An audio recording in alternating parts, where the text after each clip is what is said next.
हाम्रो यहाँ तीनजना चाहिँ खङरङ्ग भएर बसिरहेछ है। अहिले चाहिँ यहाँको लोकल मान्छेहरूले चाहिँ हामी पैसा नतिरिकन जान्छौँ भनेर यहाँ सल्लाह गर्दैछ होइन।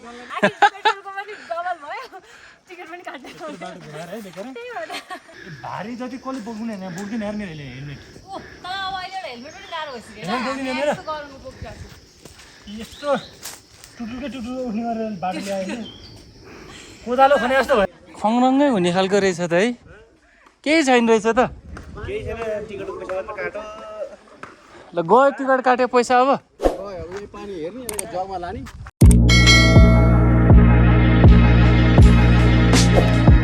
हेलो एन्ड नमस्ते guys, welcome back to my YouTube channel Ranjo. आज चाहिँ हामी शिवपुरी राष्ट्रिय निकुञ्जभित्र रहेको मणिचुद दह जाँदैछौँ है। अब यो मणिचुद दह जाँदाखेरि यो सुन्दरी जल हुँदै पनि जान मिल्छ है। अब चाहिँ हामी साँखु हुँदै जाँदैछौँ है। अब साँखु हुँदै जाँदा चाहिँ यहाँबाट त्यही 24-25 किलोमिटर जति पर्न आउँछ है। ल गाइज यसो बाटोहरू इन्जोय गर्नु होला है त। हिजो रातभरि खतरा पानी परेर है, दिउँसो चाहिँ मजाको घाम लागेको छ गाइज है। हामी चाहिँ अहिले यो चाबेल आइपुग्यौँ। अब यहाँबाट लेफ्ट लागेर जाँदैछौँ। अब यहाँ हल्का तेल अलिकति सुँगाइदिनु पऱ्यो बाइकलाई है। अब धेरै त हाल्न सकिँदैन, उल्टो बाटो आएछ यार हामी थैट।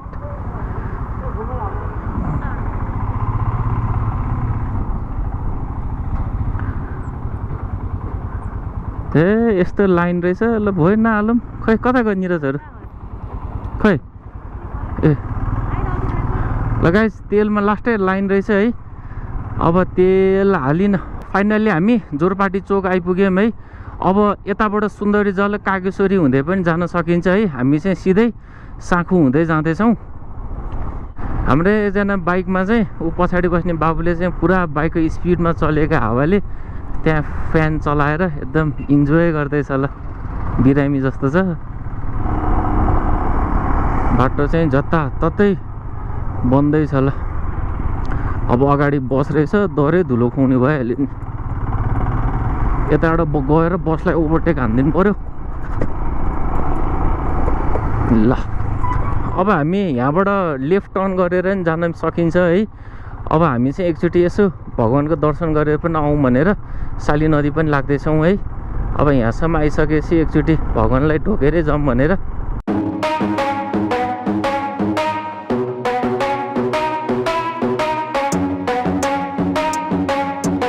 फाइनल्ली हामी साँखुको बस स्टप आइपुग्यौँ है।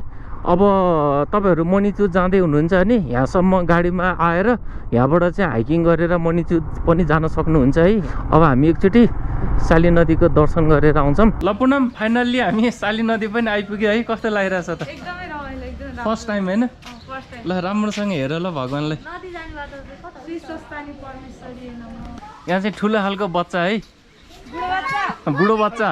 बुढो बच्चा चिप्लिन चिप्लिने खालको प्यान्ट लगाएर आउनुपर्छ नि त, अनि चिप्लिन्छ हो। चिप्ल ल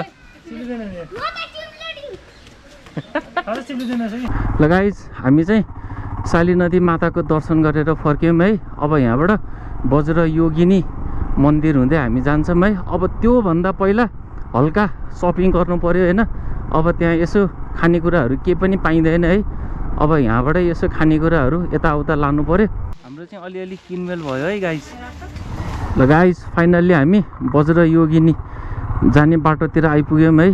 पुरा बाटो त बन्द छ त यतातिर त। हैट के हो यार बाटोमा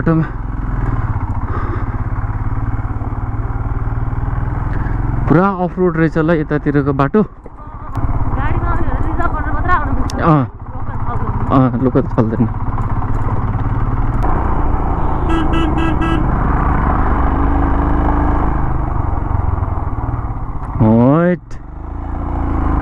ल गाइस फाइनल्ली उकालोको बाटोपछि हामी वज्र योगिनी मन्दिर आइपुग्यौँ है। अब यहाँबाट हामी सिधै माथितिर लाग्दैछौँ। यो सबै बाटो खतम पनि छैन है, ठाउँमा यहाँ मजाको ढलान गरेको बाटो छ है। यहाँ जति पानी परे पनि केही हुँदैन। वाह पुरा आकाशमा चढे जस्तो ल बवाल सिन देखाएको छ यहाँबाट। बुद्ध पार्क यता, मणिचुद यता भनेर देखाएको छ है। अब फाइनल्ली हामी राइट बाटो आउँदैछौँ है। अब यो बाटो चाहिँ हाइकिङको लागि पनि एकदम बेस्ट प्लेस हो है। हाम्रो यहाँ अगाडि 2-3 जना भनेको टन्नै मान्छेहरू हाइकिङ गरेर पनि जाँदैछन्। ल गाइज अब यताबाट गयो नि उताबाट गयो नि टिकट काउन्टर चाहिँ आउने रहेछ है। अब यो बाइकलाई चाहिँ यतै पार्किङ गरिदिनु पर्यो।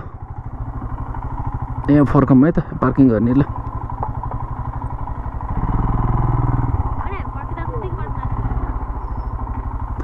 पार्किङ अहिले चाहिँ यहाँको लोकल मान्छेहरूले चाहिँ हामी पैसा नतिरिकन जान्छौँ भनेर यहाँ सल्लाह गर्दैछ होइन। आर्मीले कहाँको पठाउनु, लास्टमा अब पैसा तिर्नै पर्यो। पर पर्सन 100 रुपिस। लास्टमा टिकट काट्नै पर्यो है।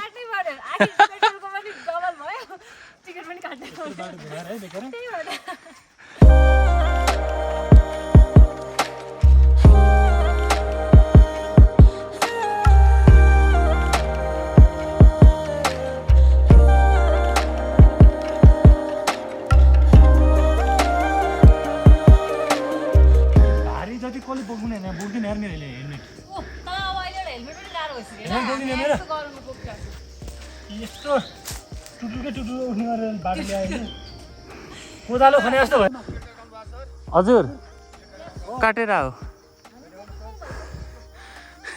फेरि एकचोटि देखाउनुहोस्।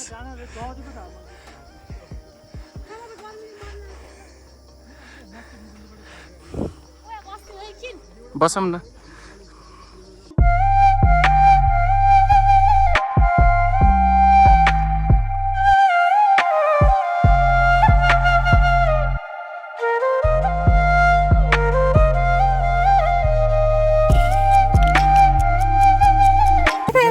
पानीको धारा रहेछ हाम्रो बोतल खाली भइरहेको चिसो पानी छ, एकदम सफा पानी छ है। एउटा पनि केही कुराको छैन। पानीको दुःख चाहिँ रहेन रहेछ।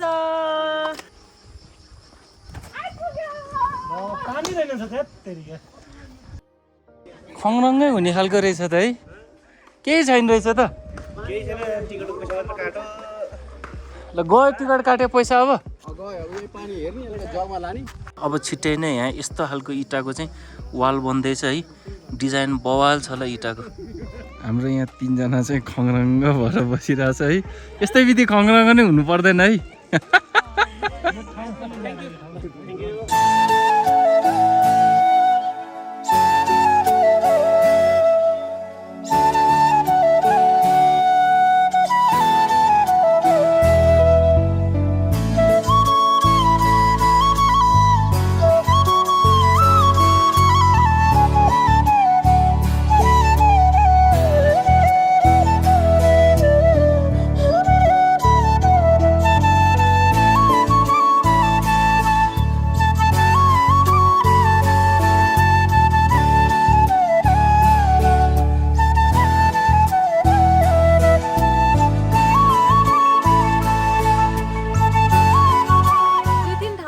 बाटो झुकिएर हामी झन्डै झन्डै हराउँदै चाहिँ लास्टमा मनिचुड दह त आइपुग्यौँ है। तर रियालिटी भर्सेस के अरे एक्सपेक्टेसन भर्सेस रियालिटी भन्ने जस्तै भयो। दह चाहिँ दलदलमा रहेछ। अब चाहिँ हामी पर्खिँदैछौँ। बट दह बिग्रियो पनि एकदम पिसफुल एकदम रमाइलो ठाउँ रहेछ होइन। अनि हामीले खाजा खायौँ। यो फोहोर चाहिँ हामी सँगै लिएर जानेवाला थियौँ, तर हामीलाई चाहिँ ठाउँ रहेछ डिस्पोज गर्नको लागि। त्यसरी हामी यहाँ तपाईँहरू पनि आउनुहोस्, तर अहिले होइन 3-4 महिना पछाडि आउनु होइन। तब चाहिँ यो दह सबै राम्रो बनाइसकेको हुन्छ। त्यसपछि चाहिँ हामीहरू फेरि टिकटकमा हेरौँला। बाई।